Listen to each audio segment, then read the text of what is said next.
ગુજરાતના ઔદ્યોગિક ગઢ ગણાતા ભરૂચ જિલ્લામાં ઔદ્યોગિક સુરક્ષા અને શ્રમિક કલ્યાણના ક્ષેત્રે એક મહત્વપૂર્ણ કદમ ઉઠાવવામાં આવ્યું છે। વાગરા તાલુકાની વિલાયત જીઆઈડીસીમાં આવેલ સુવિખ્યાત કલેક્ટરેટ કંપનીમાં સભાખંડમાં ઔદ્યોગિક સ્વાસ્થ્ય અને સલામતીના નવા કાયદા અંગે વિસ્તૃત માર્ગદર્શન આપવા માટે એક ઉચ્ચસ્તરીય સેમિનારનું આયોજન કરવામાં આવ્યું હતું।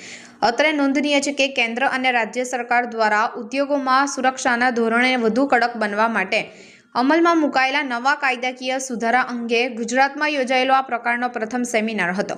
કાર્યક્રમનું સંચાલન અને અધ્યક્ષતાના નાયબ નિયામક ઔદ્યોગિક સ્વાસ્થ્ય અને સલામતીના ડીબી ગામિત દ્વારા કરવામાં આવ્યું હતું। તેમની સાથે સહાયક નિયામક વિમલ હડવૈયાએ ટેકનિકલ માર્ગદર્શન પૂરું પાડ્યું હતું। અંદાજે 4 કલાક સુધી ચાલેલા આ સઘન તાલીમ સત્રમાં વિલાયત, શાયખા, પખાજણ અને દહેજથી જેવી અગ્રણીય ઔદ્યોગિક વસાહતોના વિવિધ એકમોમાંથી મોટી સંખ્યામાં સેફ્ટી ઓફિસરો અને કંપની પ્રતિનિધિઓ હાજર રહ્યા હતા।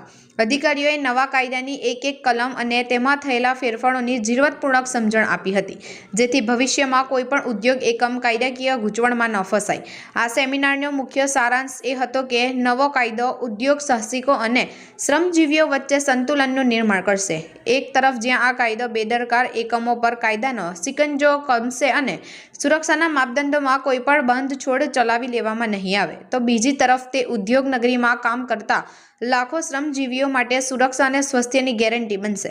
નવા કાયદામાં કામદારોના સ્વાસ્થ્ય પરીક્ષણ, કાર્યસ્થળની આસપાસના વાતાવરણ અને અકસ્માત નિવારણ માટે અત્યંત કડક જોગવાઈઓ કરવામાં આવી છે, જેને હાજર રહેલા તમામ સેફ્ટી એક્સપર્ટ્સે ઉમકાભેર આવકારી હતી। અંતમાં આયોજકો દ્વારા જણાવવામાં આવ્યું હતું કે આવા સેમિનારોથી ઉદ્યોગોમાં ઝીરો એક્સિડન્ટના લક્ષ્યાંકને હાંસલ કરવામાં મોટી મદદ મળશે।